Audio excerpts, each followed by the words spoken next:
So today I want to talk about two things. The passion matrix, first of all, my framework for my identity framework that we use to layer our work and build to our and connect to our audiences, bridge to our audiences, and also the idea of our thoughts being energy, which we put out into the world and then attract back what we think and believe, because the two go hand in hand.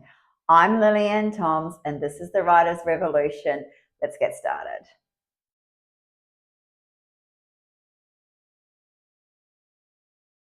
Most people are taught to ignore their passions or push them aside as merely hobbies or interests to be looked at or delved into in their spare time, or they're taught to get a real job, be practical, have plan B. Just because you love your passion, you want to be a writer or a singer or an actor or an artist, you can't make a living out of that. So what else are you really going to do?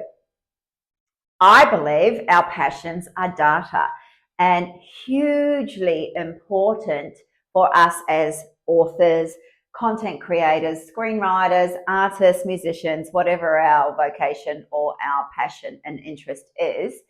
And we can use our passions to not only transform our lives, but improve our work, attract opportunity, and bring the world around us one step closer to our dreams. So today, I want to talk to you a little bit about the passion matrix and how it works. And I want to talk about synchronicity and energy.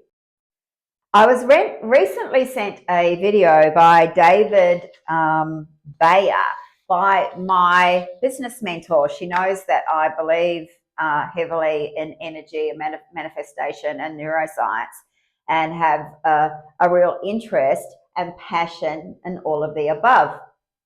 And in fact, I build a lot of frameworks in my work that I work with authors with, using neuroscience and the power of manifestation. So David Bayer believes that synchronicities or coincidences, or perhaps even good luck, are actually energetic frequencies that we form from thoughts that we'll put out into the world, that then we attract back to us, because the world picks up our energetic frequency and our vibration and our energy, and basically creates opportunity for us and presents it back to us, because our thoughts create our reality. Hopefully, David, I'm doing an okay job at explaining this. Basically, it's the law of attraction, or manifesting what you want in your life. So we all know, if you think about our thoughts, if you think negative thoughts all the time, and that, you're never going to get anywhere, or you're unworthy, or, there's never enough money, or life is really hard for you, then that is pretty much what we tend to create. And people seem to be able to understand and get behind that a lot easier than they do getting behind what if you reframe those thoughts and change those thoughts. Or I think David talks about investigating the thoughts and reframe them, and have a look at what you believe and why as it comes up, because they're clues, data, and then try reframing it. And the more we reframe it, and the more we believe something else, the alternative, the positive, I'm not unworthy, I'm actually worthy. Of course I can do these things. Of course that's going to be a success. Of course I'm worthy of my book being a bestseller. Of course I'm worthy of that job. Of course I'm worthy of that business taking off. Of course I'm worthy of that income being successful. And believing that, reframing your internal dialogue that says the opposite, and putting it out into the world. And eventually, because it's energy, you start to create your own reality.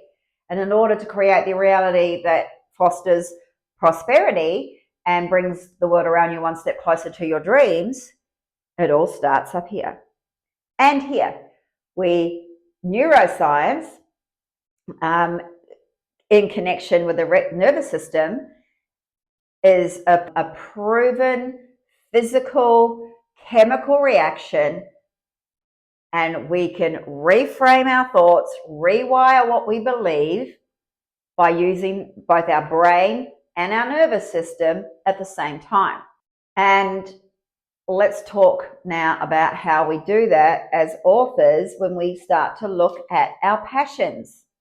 Now let's talk about the next step. What if we start investing in this with our actions?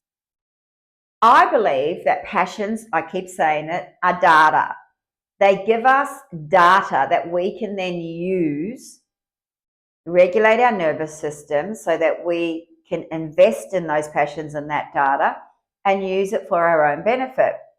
The more we believe, the more we act, take action, the more we bring our passions into our everyday life and apply it to our work, apply it to our content, the more positive energy and prosperity and abundance we are sending out into the world, the more we will attract and bring it back to us.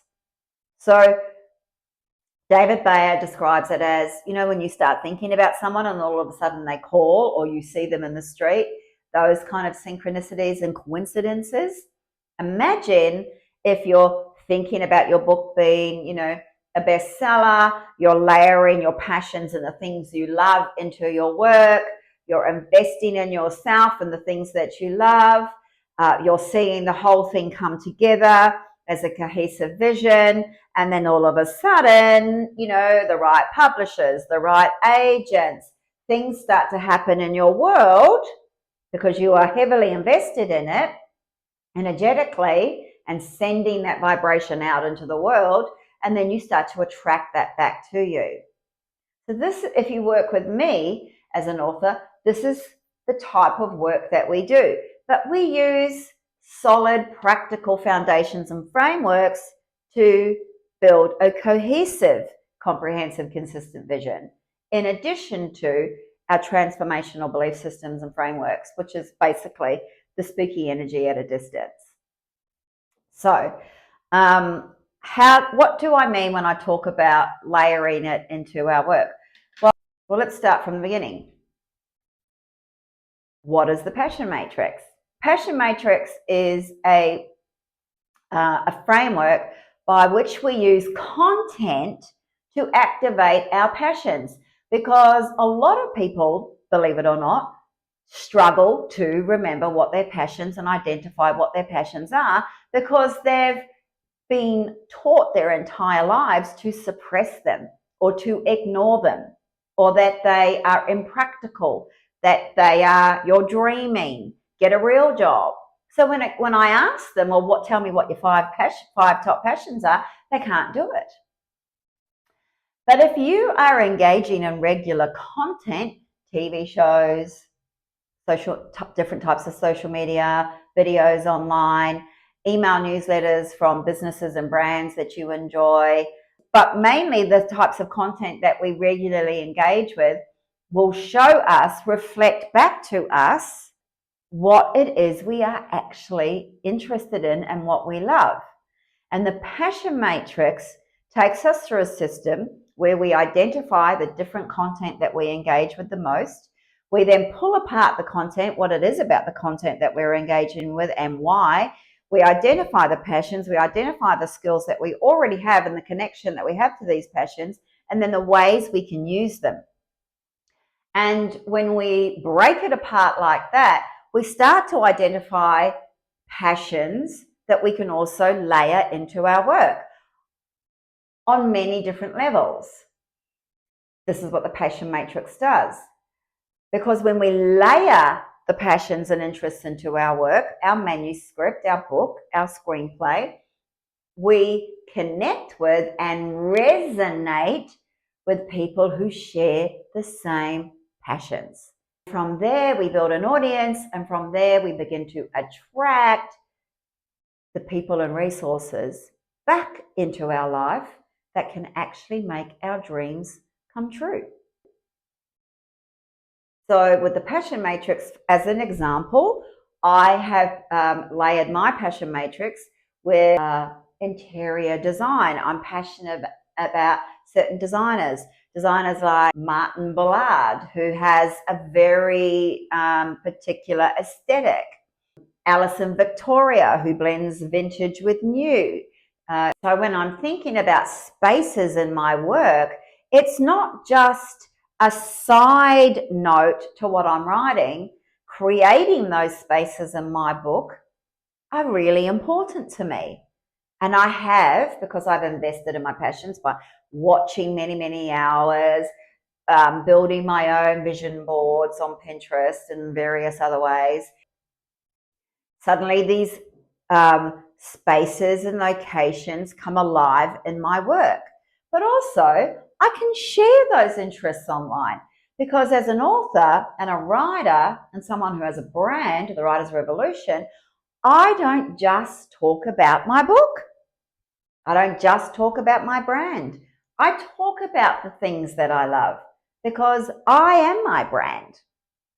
And that's something that other writers, I think, have to start to identify with, because one of the biggest issues for independent writers is how do they get eyes on their book?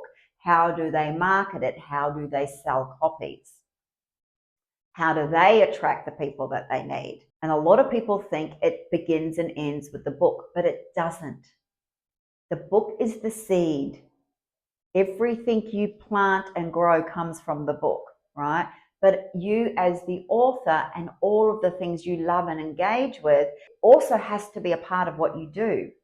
So the more you can identify your passions and interests, the more you can layer it through your work, the more topics and things you have to relate to other people and connect and resonate with them.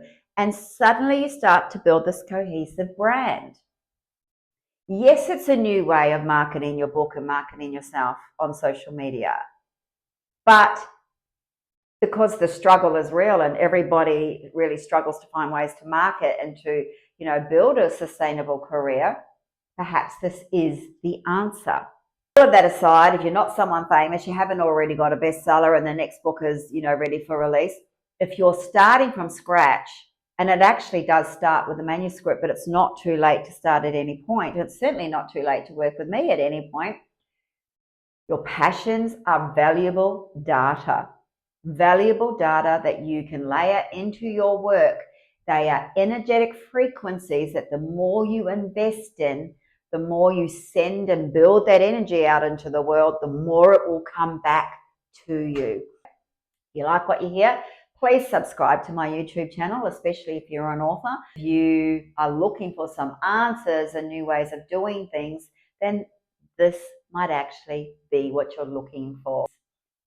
Thanks for joining me. Don't forget to hit subscribe. Keep an eye out for new videos. Leave a comment. I'd love to hear what you say. And I hope to see you on the other side.